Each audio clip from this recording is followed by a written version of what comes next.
नमस्कार मित्रों, मैं आचार्य पंडित नीतीश दुबे आपके साथ आपका अपने ही चैनल शिव शक्ति ज्योतिष समाधान में स्वागत है।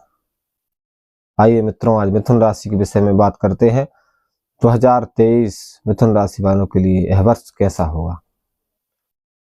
मित्रों, 2023 में मिथुन राशि के भाग्य भाव पर बहुत कुछ लिखा है इस वर्ष, क्योंकि शनिदेव जो ढैया आप पर चल रही थी, जो मुसीबतों के पहाड़ आप पर चल रहे थे, वो इस वर्ष समाप्त हो जाएंगे। शनिदेव की विशेष कृपा आपको प्राप्त होगी। बृहस्पति गुरुदेव की विशेष कृपा आपको प्राप्त होने वाली है, लेकिन कब और कैसे और कौन से नियम आपको अपनाने हैं, इस विषय पर आज हम बात करेंगे। मिथुन राशि वालों, ध्यानपूर्वक सुने आप। 2023 जो है क्या कुछ लेकर आ रहा है आपके लिए। ढैया समाप्त हो गई है। शनिदेव 17 जनवरी 2023 से आपके भाग्य भाव पर प्रवेश कर रहे हैं। भाग को चमकाने के लिए, भाग को जगाने के लिए, भाग को तेज करने के लिए। अभी तक क्या था, क्योंकि ढैया के कारण आपका शत्रु पक्ष मजबूत हो रहा था। आप जिस प्रकार हमको विचार जो करना चाहिए किसी विषय को लेकर, वह हम नहीं कर पा रहे थे। निर्णय की क्षमता कमजोर हो रही थी। लेकिन अब 2023 जनवरी 17 जनवरी से आपके साथ बहुत कुछ परिवर्तन होने वाले हैं।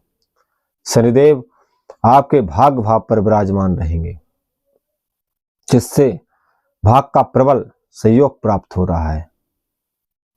उनकी मूल त्रिकोण राशि कुंभ में शनिदेव आ रहे हैं और आपके पंचम स्थान से पंचम नवम होता है। नवम भाग का होता है, पिता का होता है, धर्म का होता है। ऐसे स्थान पर शनिदेव विराजमान हो रहे हैं। और मित्रों, मूल त्रिकोण राशि पर विराजमान है। इससे मूल त्रिकोण राजयोग का निर्माण हो रहा है। तीसरी दृष्टि आपके लाभ स्थान पर जाएगी। उनकी तीसरी दृष्टि लाभ स्थान पर होने से, एकादश भाव में होने से और प्रबल संयोग बनते जा रहे हैं। जो आपके लाभ के मार्ग हैं, जो उन्नति के मार्ग हैं, जहां से आपकी मुद्रा पैसा आना है, जहां से कुछ प्राप्तव्य होना है, उस स्थान को जागृत करने वाले हैं शनिदेव। जो आपने लोन लिए हैं, अभी तक आपके जो कर्जे थे, उनको आपके भाग्य के द्वारा, आपकी कमाई के द्वारा आप उनको पूरा कर सकते हैं। वह सब खत्म हो जाएंगे, जो जंजाल अभी तक आपके साथ चल रहा था। इसी के साथ मित्रों, शनिदेव की सप्तम दृष्टि आपके तृतीय भाव पर है। तृतीय भाव पराक्रम का होता है, छोटे भाई बहन का होता है, स्वपराक्रम। हम क्या करें क्या ना करें, हम अभी तक क्या कर रहे थे और अब हमको क्या करना है, इस पर विचार तृतीय भाव पर किया जाता है। तृतीय भाव आपका जागृत होने वाला है, क्योंकि शनिदेव की सप्तम दृष्टि आपके तृतीय भाव पर रहेगी। वहां पर भी शनिदेव आपको बहुत फायदा करने वाले हैं, क्योंकि राजयोग के कारण से जहां जहां शनिदेव की दृष्टि जाएगी, उस भाव को लेकर आपको बहुत कुछ मिलने वाला है।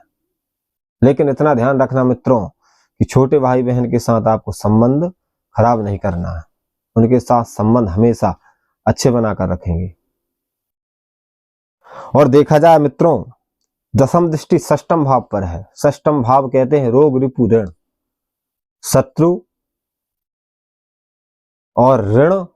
जो अभी तक आप पर ऋण था, किसी लोन को लेकर, किसी केस को लेकर, किसी भी प्रकार का आपके ऊपर ऋण था, वह सब चुकने वाला है, सब पूरा हो जाएगा, खत्म होने वाला है वह ऋण, शनिदेव की कृपा से। शनिदेव का जादू है। और मित्रों, इसी के साथ बृहस्पति गुरु जिनको कहते हैं, वह 22 अप्रैल 23 से लाभ स्थान पर आ रहे हैं, मेष राशि पर विराजमान रहेंगे तो आपके लाभ स्थान पर रहेंगे। तो जहां गुरु बैठते हैं त्रिविध कल्याण करते हैं, सब प्रकार से कल्याण कर देते हैं। मित्र मंगल की राशि में विराजमान रहेंगे। तो मिथुन राशि वालों ध्यानपूर्वक सुने, अभी तक आपने जो कमाया था लेकिन आपके हाथ में कुछ नहीं बचा, सब कुछ जाता रहा, लेकिन अब गुरुदेव स्वयं आपके एकादश भाव पर विराजमान हो रहेंगे। तो अभी तक आपने जो कमाया था वो नहीं बचा, लेकिन अब आपके पास बहुत कुछ रहने वाला है। पंचम दृष्टि गुरु की आपके तृतीय भाव पर रहेगी। अब यहां दो संयोग बन रहे हैं पराक्रम को जगाने के लिए। शनि की दृष्टि भी आपके पराक्रम भाव पर है और गुरु की दृष्टि भी आपके पराक्रम भाव पर है, जो आपने अभी तक नहीं किया पूरी जिंदगी में, क्योंकि 30 साल बाद तो शनिदेव का संयोग बना है आपके भाग में आने का, और उसी के साथ बृहस्पति गुरु की दृष्टि भी पराक्रम भाव पर है। तो पराक्रम भाव जो है आपका जागृत होने वाला है। अभी तक आप जो नहीं कर पाए थे, जिस विषय में आप सोचते रहे कि मुझको ऐसा करना है, मकान बनाना है, नौकरी लग जाऊं, पुत्र हो जाए, कई प्रकार से आप कई विषय को लेकर सोचते रहे पूरी जिंदगी में, लेकिन वह सब आप की जिंदगी में नहीं प्राप्त हो पाया। लेकिन अब गुरुदेव के आने से, शनिदेव के भाग में आने से आपको वह सब कुछ मिलने वाला है। देखा जाए मित्रों, सप्तम दृष्टि शनि गुरुदेव की बृहस्पति की पंचम भाव पर है। पंचम भाव संतान का होता है, विद्या का होता है, बुद्धि का होता है, ज्ञान के देवता की दृष्टि बुद्धि के भाव पर है। तो इस समय आपकी जो बुद्धि है, कुशलमति जिसको कहते हैं, शुभमति जो है वह अच्छे कार्यों में लगने वाली है। अनर्थ के कार्यों को छोड़कर शुभ कार्यों में लगने वाली है। जो आप सोचेंगे वो आपको प्राप्त होने वाला है। जितनी मेहनत चाहे, जितना लाभ चाहे, जो आप चाहे वो कर सकते हैं। इस समय को व्यर्थ ना गंवाएं।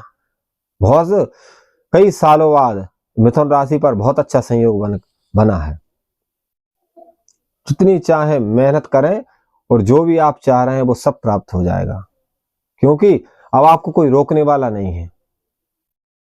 अभी तक शनि की ढैया थी, उस कारण से आपका बहुत विरोध हो रहा था, स्ट्रगल बहुत करनी पड़ रही थी, बहुत मेहनत करनी पड़ रही थी, लेकिन हमको जो प्राप्त हम करना चाहते थे वो फिर भी हमको नहीं मिल पा रहा था। मित्रों, गुरुदेव की कृपा हो रही है, बृहस्पति ग्रह की बहुत जोरदार कृपा हो रही है आपकी राशि पर। नवम दृष्टि देखी जाए तो पत्नी के भाव पर है, व्यापार के भाव पर है, स्वभाव के भाव पर है। तो आपका स्वभाव बहुत बढ़िया रहेगा। पत्नी को लेकर बहुत अच्छे व्यवहार रहेंगे, घर गृहस्थी को लेकर बहुत अच्छा व्यवहार रहेगा, घर में मांगलिक कृत्य होंगे, व्यापार जो आप कर रहे हैं उसमें उत्तरोत्तर वृद्धि होने वाली है। थोड़ा सा एक विषय और है, जब राहु मीन पर आएंगे, मीन राशि पर राहु का गोचर रहेगा, उस समय गुरु और राहु का योग रहेगा।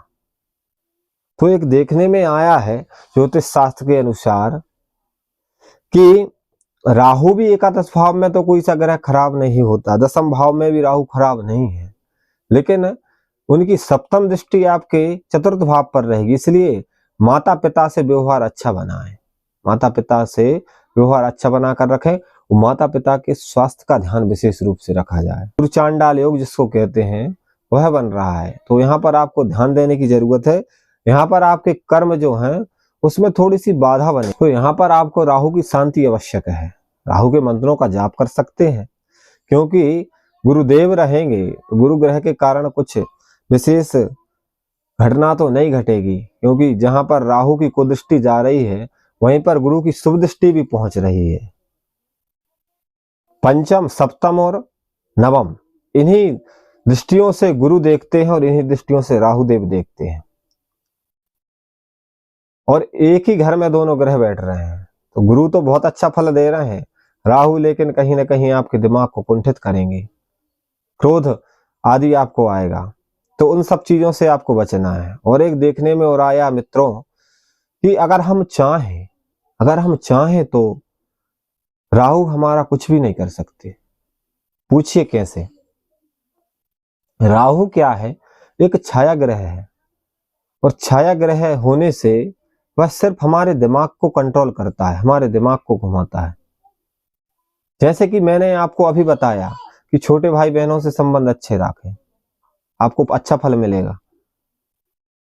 लेकिन राहु क्या करेगा? उनसे लड़ाई झगड़े के योग बनाएगा। तो हमको उस राह पर नहीं चलना है। और विशेष कर अगर हमारी दिनचर्या सही है, सुव्यवस्थित हमारी दिनचर्या है, सुबह उठने से लेकर सोने तक का समय सही है, पूरी दिनचर्या सही है, रोज नित्य साधना करते हैं, वैसे भी राहु का प्रभाव उतना नहीं रहता। 90% प्रभाव कम हो जाता है राहु का। तो आपको दिनचर्या आपकी संभालनी है बस। फिर देखना आप इस 2023 में बहुत कुछ प्राप्त कर लेंगे मिथुन राशि वाले। राहु की शांति के लिए एक विशेष अच्छा मंत्र है, ओम भ्राम भ्रीम भ्रोमसा राहवे नमः। अथवा यह आप नहीं कर पाते हैं तो राम राहवे नमः, राम राहवे नमः, इस मंत्र का भी आप जप कर सकते हैं 108 बार रोज। और मिथुन राशि के लिए बहुत ही योग कारक यह वर्ष है। शनिदेव बहुत ही अच्छा शुभ फल लेकर आ रहे हैं, और आपकी ढैया जो थी वो समाप्त हो गई है। इसलिए यह समय जो 2023 का है बहुत अच्छा समय है, बहुत अच्छा संयोग, इसका सदुपयोग करिए मित्रों। कर्म करते रहिए, फल की चिंता ना करिए, क्योंकि फल तो ईश्वर के हाथ में है। इसलिए हम सभी को कर्म करना चाहिए। यह 2023 का राशिफल आप लोगों तक पहुंचाया। इसी के साथ मित्रों आप सदा हमारे साथ बने रहें, और भी आगे जो भी विषय रहेगा हम आप लोगों तक पहुंचाएंगे। अच्छे से अच्छा विषय आप लोगों तक पहुंचाएंगे। हमारे चैनल शिव शक्ति ज्योतिष समाधान को सब्सक्राइब जरूर करें। जय श्री राधे।